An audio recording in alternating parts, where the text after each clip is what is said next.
2021. It's still, the second project's still very much in its infancy, so there's not a lot on those ones, but be a great opportunity to throw some ideas around, and we can kind of, I can, to where do we take that second project.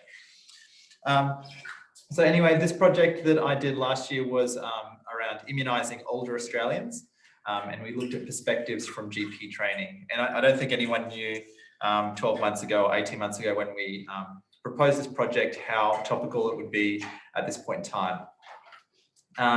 So yeah, lots of support from Mika and Parker from here at UQ, and Parker at the University of Newcastle as well. All right. Oh, there we go, sorry. So I guess the background to this project was that we found that in the literature, a recommendation from a health professional was found to be the most important factor influencing the decision to vaccinate. However, despite the importance of that recommendation, there's not a lot of research done around what are doctors' views about recommending immunisation. Lots done on the patient side of things, but not a lot done from the doctor's point of view. And because a lot of behaviours, attitudes and practices are developed and set down early in careers, that applies to medicine, but also a lot of other fields, we thought it important to explore how GP training was impacted on doctors' views of aged immunisation. And that kind of influenced our methodology. So because we were looking at GP training, we wanted to understand what registrars' attitudes are towards aged immunisation, the barriers that they face in providing that service, and then and we tried to triangulate the views of the registrars with supervisors to understand the role of supervisors in the development of adult immunisation skills. So so it was a qualitative study. So we did a series of semi-structured interviews, and we recruited our participants, registrars and supervisors, through distributing emails through the regional training organisations that conduct GP training. So GBTQ here in Queensland and GP Synergy, and we had a total of 5 RTOs participate, which was fantastic. We had a bit of snowballing as well, where a couple of participants referred their colleagues to participate, which was great. We did we transcribed all the interviews and then thematically analysed them using NVivo, and Mika and I and myself did that analysis. So yeah, we got I thought that setting out on this that recruitment was going to be really challenging. However, we ended up turning people away actually. So we had 23 participants. Most of those were registrars, split between first and second year, and then supervisors, lots of from all over Australia, mostly the eastern states and South Australia and Northern Territory as well. Some people from rural areas and a couple of international medical graduates as well. So our themes that arose from the data, there was 5 key ones that came out of the data. And the first one that we uncovered was around registrars' perceptions of their role in aged immunisation. So a large proportion discussed, immunisation being core business and something that they felt really passionate about, and felt that there was a community expectation that they bring up immunisation in their consultations. So they were really positive about it. That vaccine positivity was thought to be founded from a practice culture of vaccine positivity, and they thought that supervisors and nurses and the whole culture of the practice being really positive about vaccines had a big impact on their own attitudes and behaviours towards immunising, and particularly around the elderly as well. However, on the flip side of that, some other registrars felt fatigued by the idea of prevention, and felt their role was more of one of acute medicine rather than prevention. So they described being a little bit indifferent towards aged immunisation, and said that they only tended to vaccinate patients when they were seeking it out rather than bringing it up opportunistically. The second of our themes was around the perceived barriers to immunisation. So the patient barriers had been kind of studied to death, but we wanted to kind of understand what the registrars' barriers were. And one of the ones that came out was around the cognitive load that opportunistic immunisation placed on registrars, particularly early in training. And they felt that they didn't have enough time or energy to bring it up after they'd dealt with the presenting complaint. They also felt another barrier was around the risk to the therapeutic relationship, particularly if they didn't know the patient. They didn't want to, there was a process of weighing up the benefits of immunisation and prevention against the risk of being seen as pushy or aggressive or degrading the therapeutic relationship. Our third theme was around vaccine hesitancy and the approaches that participants took in dealing with that. That everyone had experience with vaccine hesitant patients, not as common in older patients as parents of young children, but still a definite, everyone had experience with that. And there was kind of four key approaches that people used. So the first being listening and understanding the patient's position. And so they use that to better construct motivational arguments.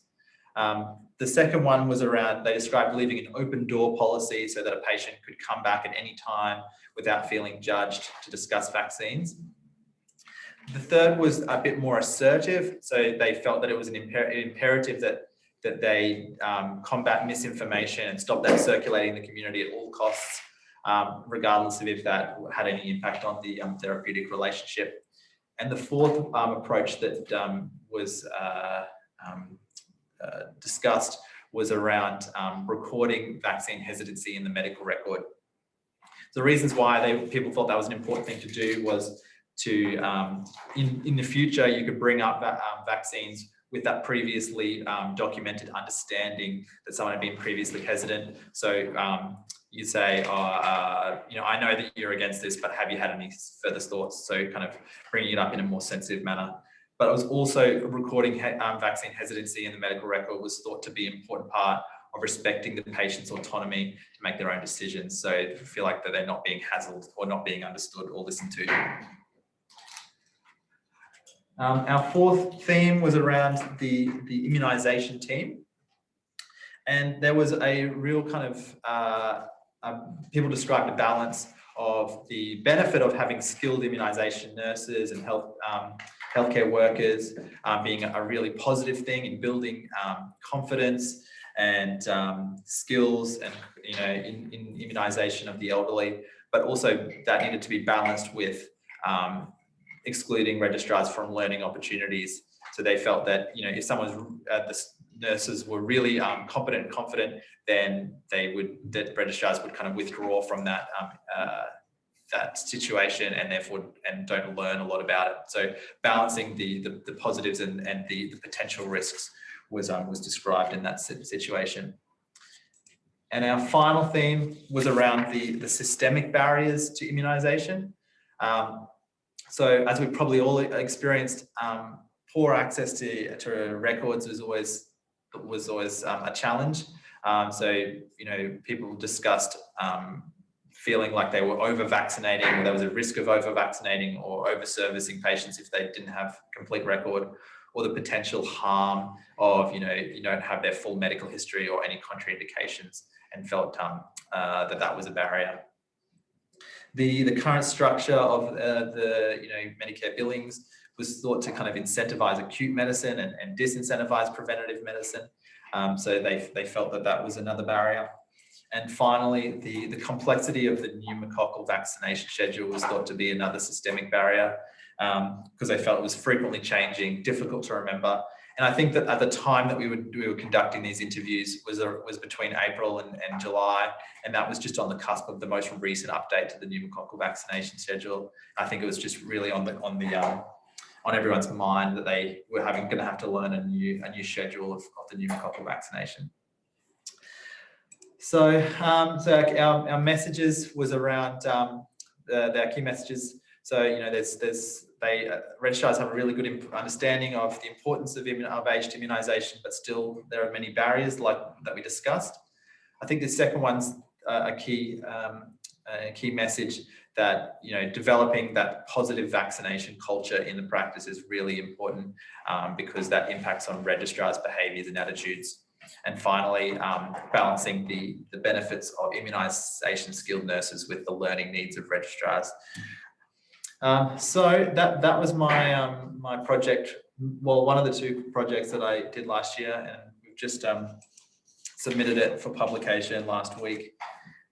So before I kind of do the second half of today's presentation on this year's project, does anyone have any questions about last year's study? I've got a question, Isaac. Do you want to stop sharing and we can perhaps break for a few minutes discussion? Yep. I just heard one of the things on the health report, I think it might have been just yesterday, or I heard it just very recently, but healthcare workers have got some of the lowest immunisation rates of any sort of group, which is counterintuitive. We believed in immunisations and all got ourselves and our children and families immunised, but evidently healthcare workers, including GPs, are sort of amongst the lowest rate. And I'm just wondering whether you explored attitudes and immunisation rates amongst your participants, and whether or not that sort of correlated with how they felt about, you know, what they were doing here. Yeah, so I think that having through searching the literature, that's something that came up. Lots of people had looked into healthcare workers' like attitudes towards their own immunisation, and that's something that we did include in the initial interview schedule about when, like, what was your work? What are your personal thoughts about immunisation? Have you been vaccinated yourself? All of those kind of things. However, after about 15 interviews, I think everyone said that they had been fully vaccinated and were positive about it. And so it was essentially only one view that everyone had kind of held, that they said, yeah, it seems like a good thing. So it didn't, like, there wasn't a lot of variety there. So yeah, that is something that we did ask though.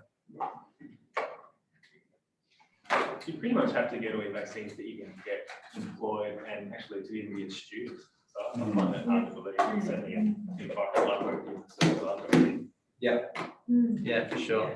I think the most of the studies that I looked at was around the annual flu vax. So you have to have, you know, your Hep B and you have to have MMR to get employed. But after that, you know, people were a little bit more hesitant towards the annual flu vaccine, your pertussis boosters. But like from all the studies, there was a lot of studies on that, very variable. You know, some studies were like everyone was very keen to get vaccinated. Others were demonstrated, you know, some people, like certain groups of the healthcare workforce having, you know, being hesitant towards it or not placing a high value on it. So yeah, it's you know, interesting though. Thanks, Isaac. I think Alison has very cleverly raised her hand somehow in the... Yeah. So clever. I think that there's the standard vaccines that we have to do to work with our patients. And I think that there's the vaccines that are kind of extra and perhaps, you know, ideal gold standard finances allowing, which many of us, you know, talk to our patients about and which some state governments choose to fund.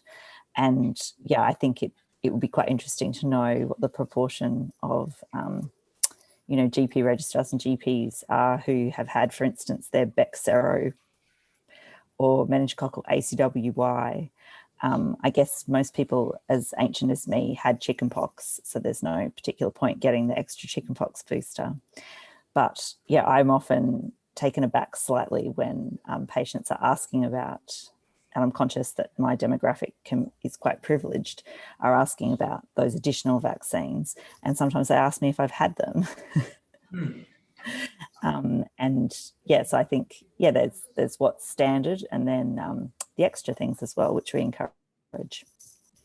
Thanks, Alison. I think, Deb, did you have a hand up in the background? And then Les, I think Les has got his hand up too. So Les, you're next after Deb. Yep. Thanks, Isaac. I was intrigued at the cognitive overload that you reported registrars feeling around preventive care, and wondering, apart from the goal, really, Is this, because you had some first years and some second years, and was there a difference between the 2 years in terms of that cognitive overload associated with preventive care? And what your thoughts are as to why they would have cognitive overload in terms of preventive care? Yeah, so I think that the first year registrars, I didn't define it, I didn't quantify how many held particular views, but the first year registrars definitely reported that cognitive load of opportunistic anything, and particularly around immunisation being a significant challenge for them. And I think the main reason is that they've come straight out of hospital, where it's all about acute medicine, where what is the patient there for? Anything else can be managed elsewhere by someone else, the GP now, but someone else.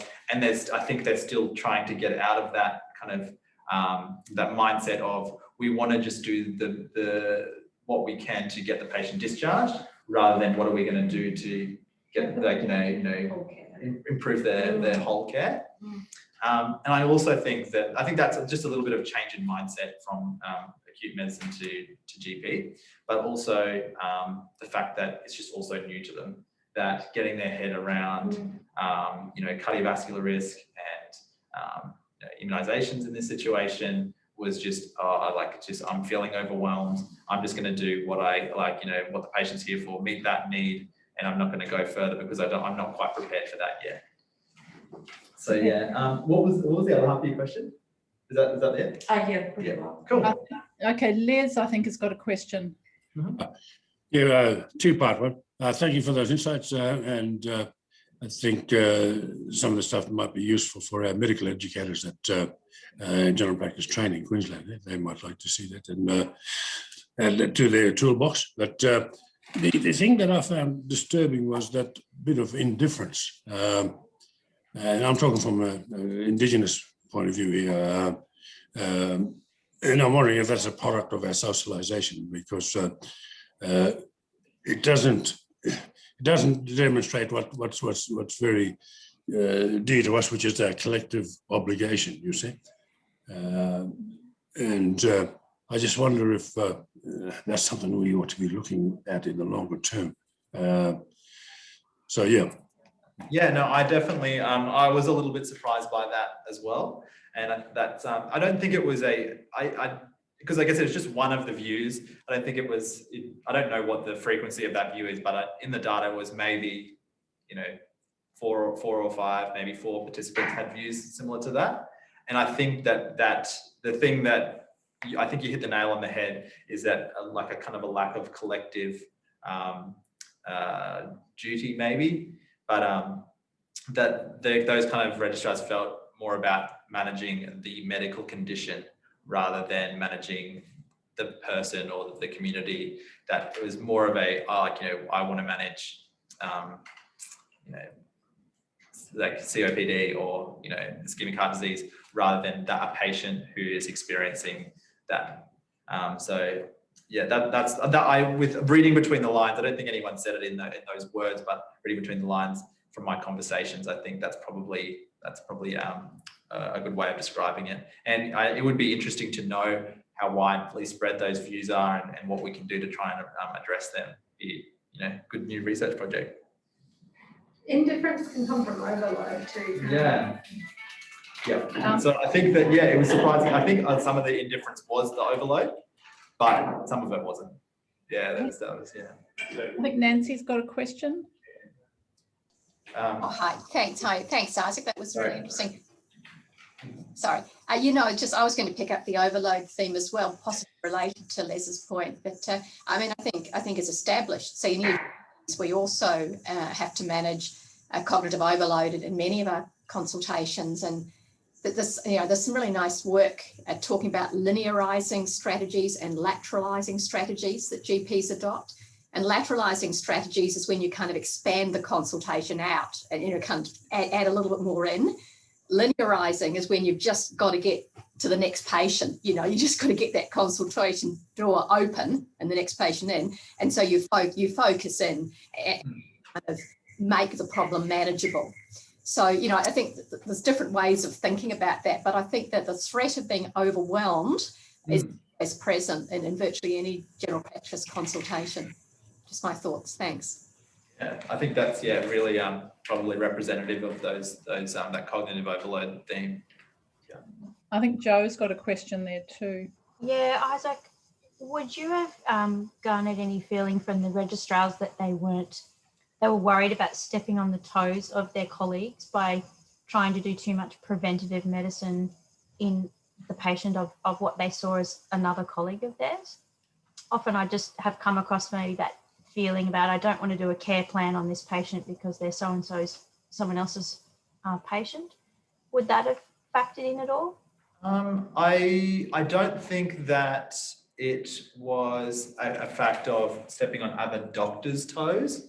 I think it came down, it was about didn't want to step on the nurses' toes with regards to feeling like they had to refer all immunisations to the nurse to undergo the counselling and the actual administration of the vaccine.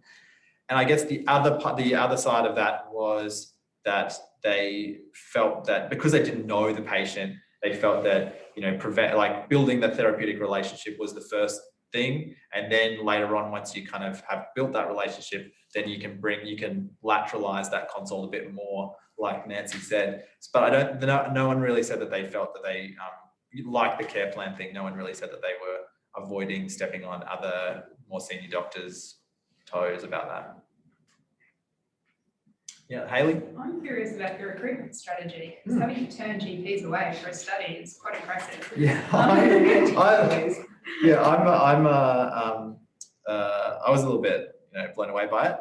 So I essentially, because Parker McGinn, who's the other co-author on this paper, he's heavily involved with GP synergy. So I think he put a good word in there. But the other RTOs, which was GPX in South Australia, GP and whatever the North Queensland generalist medical training in North Queensland, and the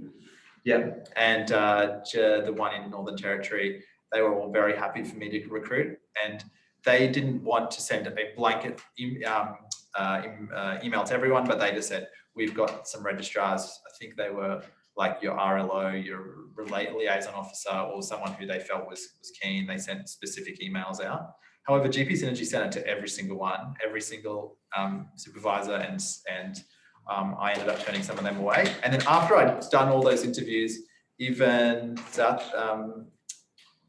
Murray, whatever the one in Victoria, MCCC, contacted me and said, yeah, we'd be happy if you want to act as our registrar as well. So I said, no, thank you. Okay.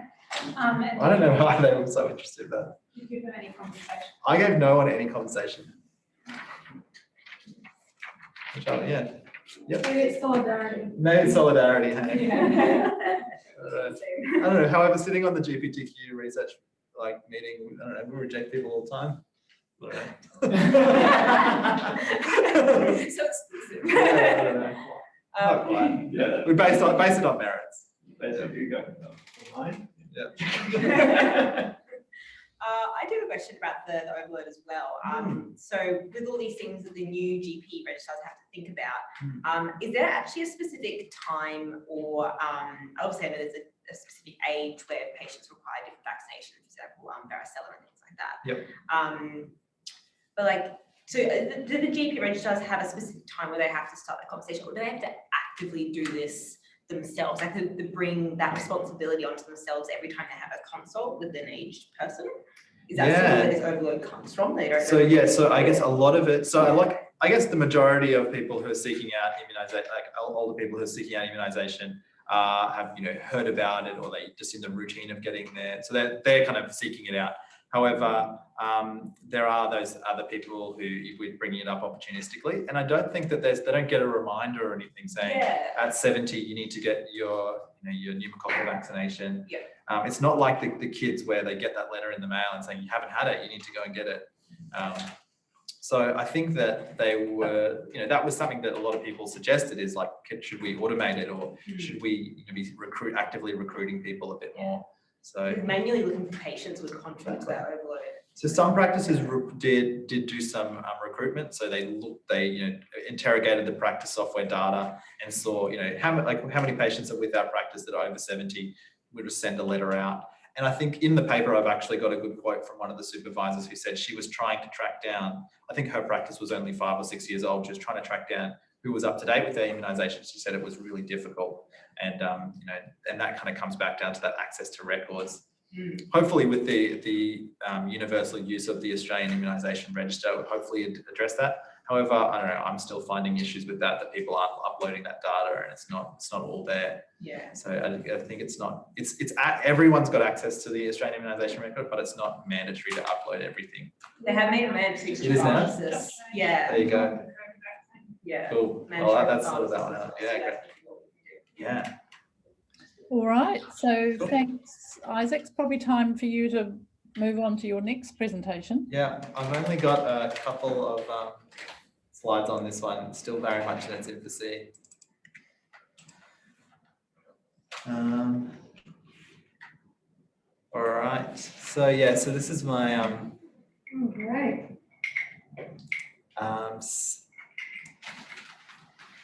My second project for this year. So I'm going on a different tangent, nothing to do with immunisation.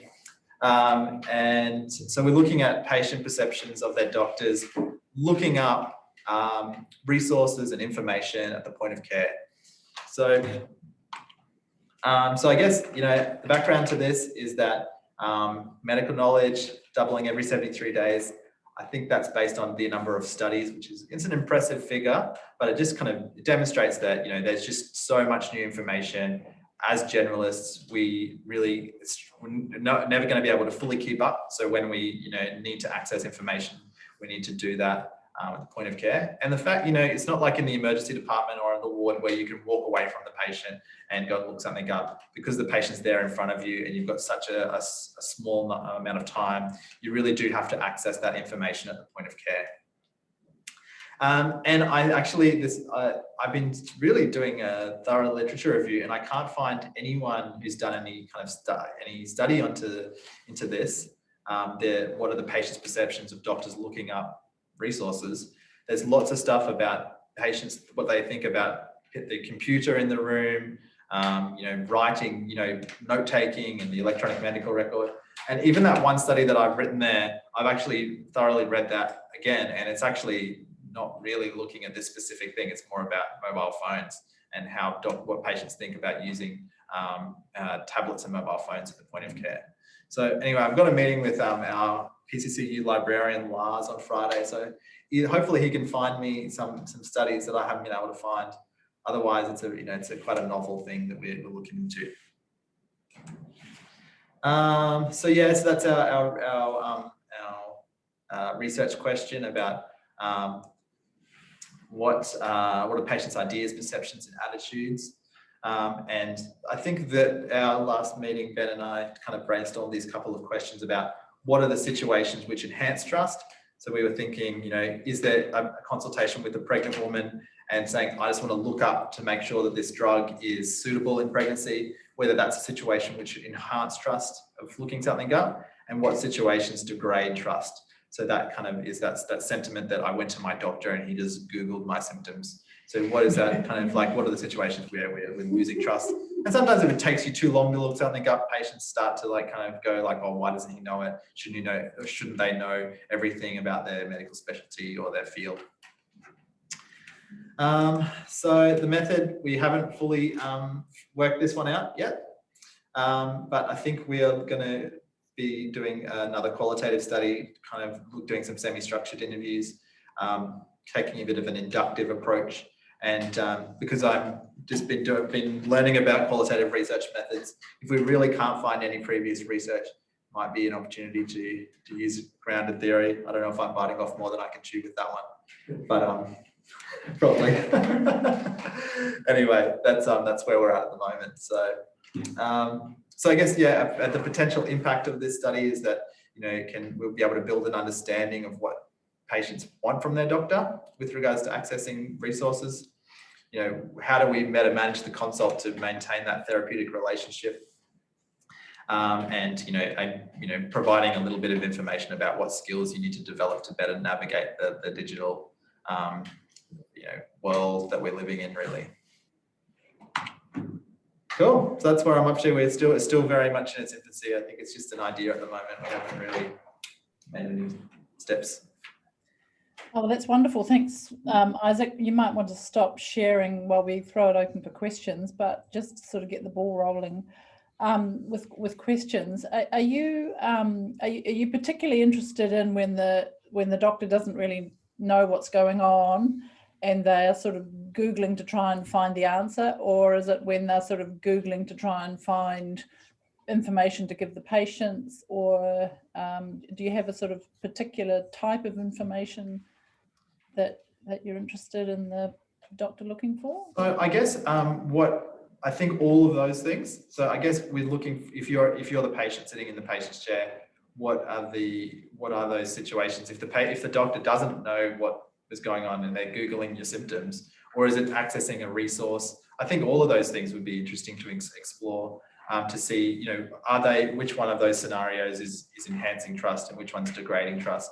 I guess we'll have to, when we do our interview schedule, we'll have to kind of nail that down a bit more. But yeah, I mean, it might be quite different if the patient sees the doctor looking up to find the latest guidelines to get just the right drug, and they know exactly, but they just want to build up that. To, I'm not sure, the sounds a bit nebulous, or So I think that would be interesting to explore both sides of that.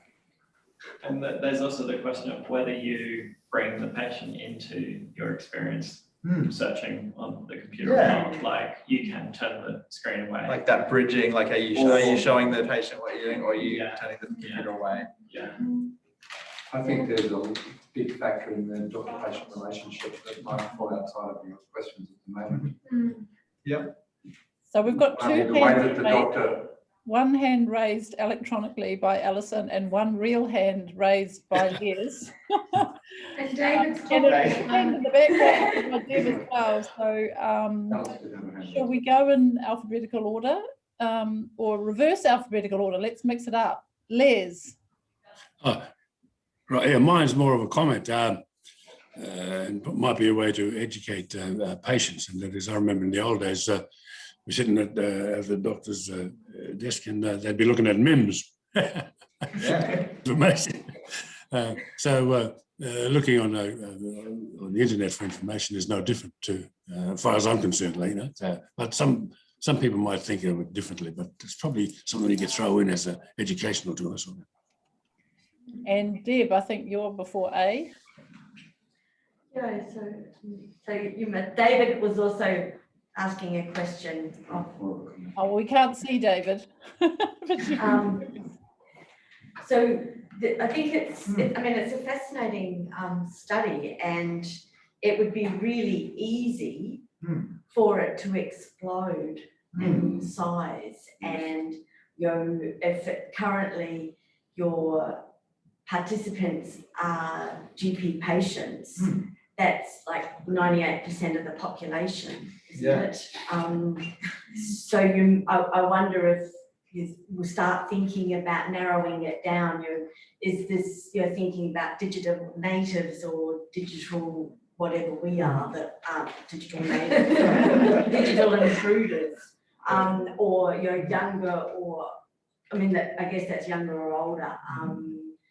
Types of types of information, as Catherine was talking about, or a particular subset of people. I don't know, but I think a year is possibly not long enough as it is at the moment. You might need to start really narrowing it down. And the other thing I thought about was that what enhances trust and what degrades trust. That trust is a multifactorial thing, isn't it? And I guess there's a tipping point where the trust that a person has with another person is, that trusting relationship, and then something may happen that bang, there's no more trust, or it's just a gradual eroding away.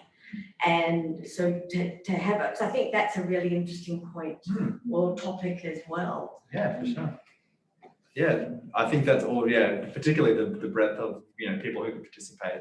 So I think, I think it's going to take a little bit more refining. Yeah. And Or you could do something like have, deliberately, that real sort of critical case sampling. I think you want to know what some digital natives think about their GP using a computer and looking up resources, and then going for, an older person, sort of predates Sputnik or something.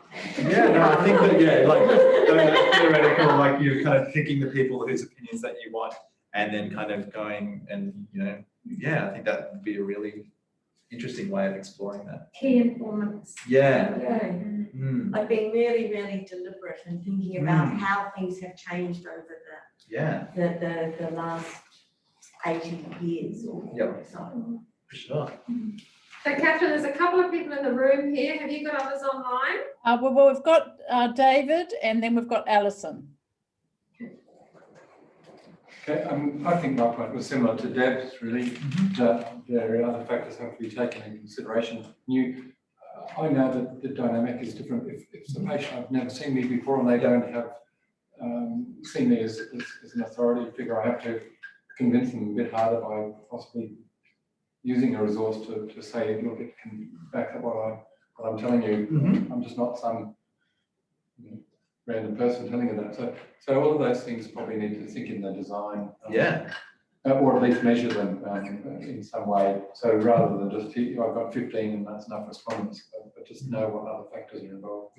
So really thinking through what is the impact beyond just simply the transcription or those answering those questions. All right, Alison. A couple of things.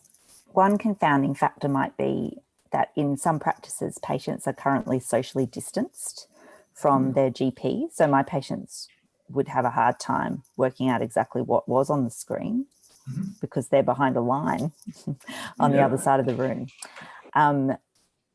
Other things, have you heard if there's a Harvard Center for Placebo Studies and the doctor-patient relationship? It's a weird name.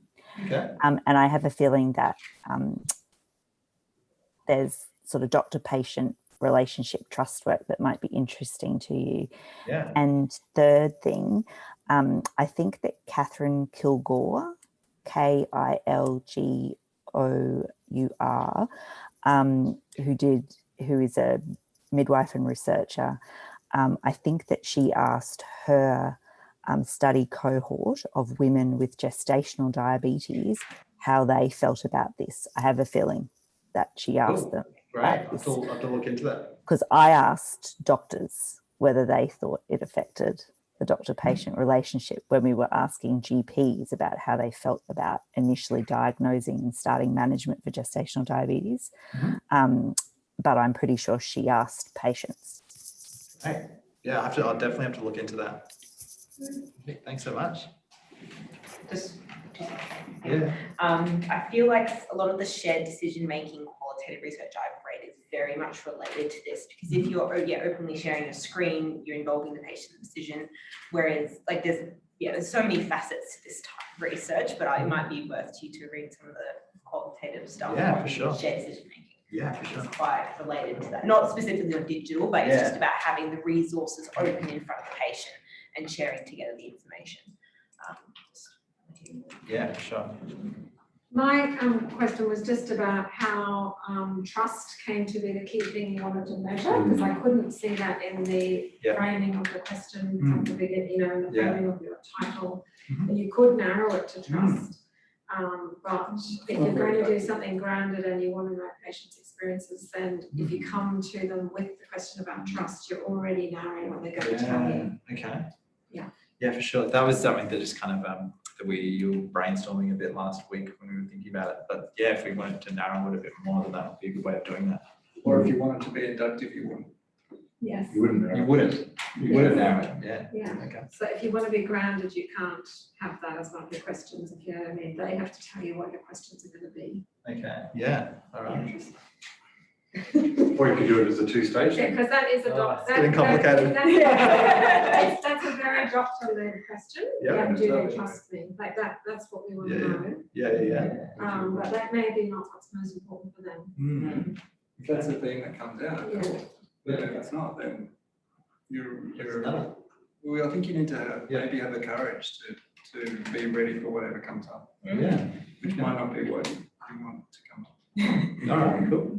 Yeah, so the question we had was, because it looks like, as we can tell, no one's done anything on this topic. You ask people what they think about, you'll get all kinds of answers. Some will say, I have no problem. Some will say, I don't even know if you're looking it up. And then we were just wondering, what's the usefulness of that? How is that progressing, knowledge in this area in any way, really, in a meaningful way? So then we started talking about, okay, well, that's where that trust idea came from. So then I would say you're looking for what effect does looking up the screen have on patients' trust of doctors, not you're not asking for patient perspectives. Yeah, okay. Yeah, so it's a good point. It's a good point you're making.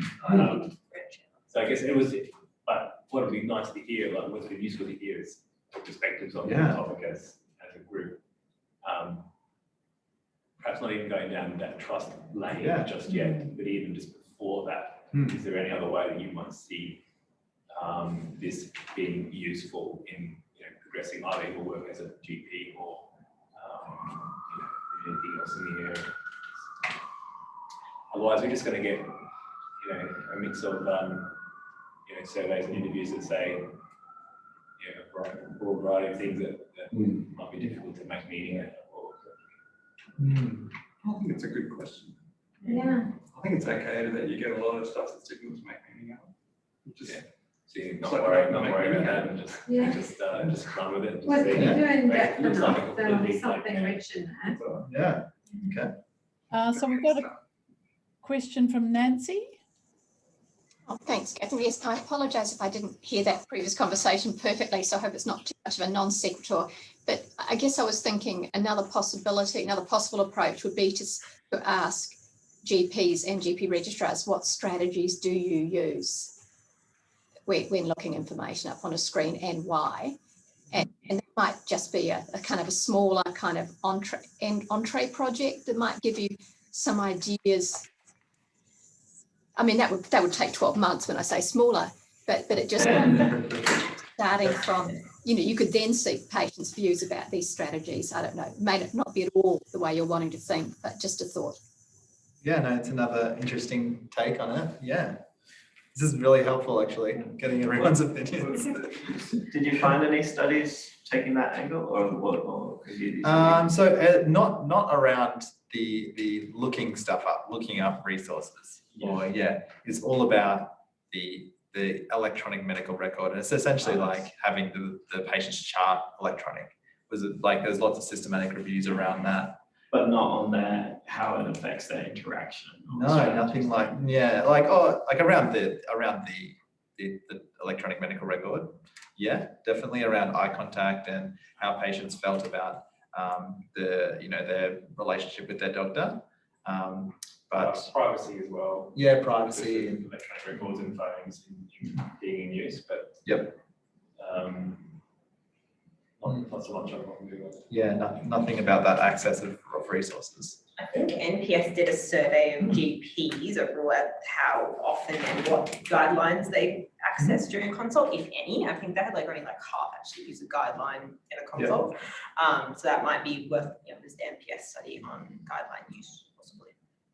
Yeah, which is a slightly different approach. Yeah, it's not just there's lots of research on that type of stuff. Yeah, the information needs kind of thing. Yeah. This might change over time as people get more used to people looking things in the Google era than it might have been 5 years ago or 10 years ago. Yep. It's interesting thinking about how a question can narrow what we find out. Yeah. And how we're programmed to try and get something quick, something that's clear, something that has an outcome, and how that's actually maybe not part of generalist culture.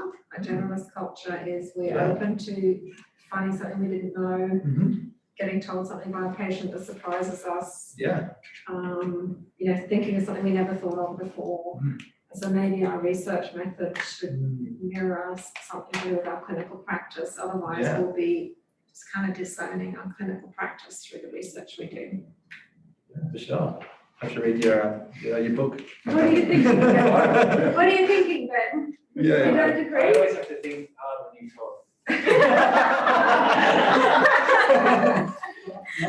My take on what James just said is that you're much more likely to find something interesting if you just have a blank slate, something you haven't thought of that's actually going to be novel. I just think if as soon as you start feeling unsafe and trying to narrow it into something you feel you can contain, it's going to be boring. Yeah, I think that's what we're. I was just looking at a paper this morning on how you use statistics to reduce uncertainty.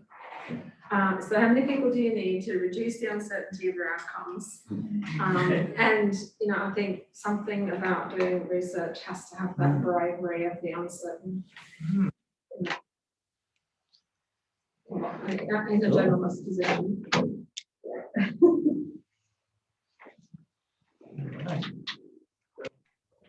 Cool. Yeah, it's some really interesting ideas. I guess probably do another meeting presentation of this kind of thing in 6 months or something, and you'll see how things have evolved over that time. It's really interesting actually hearing it at such an early stage. Like you always hear research when everyone's like chipped off all the When it looks yeah, exactly.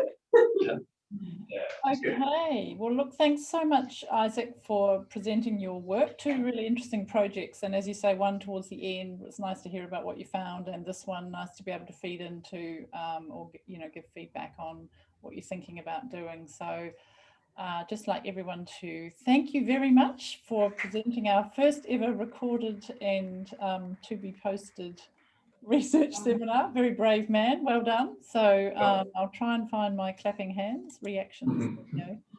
Thank you so much everyone, and hope to see you all in 2 weeks time. We'll send out the invitation again, and thank you to our external participants. Lovely to have you here too. One called User, the anonymous, Les, Susan. Yeah, nice to have you here anyway, and thanks for joining us. Thanks, Catherine.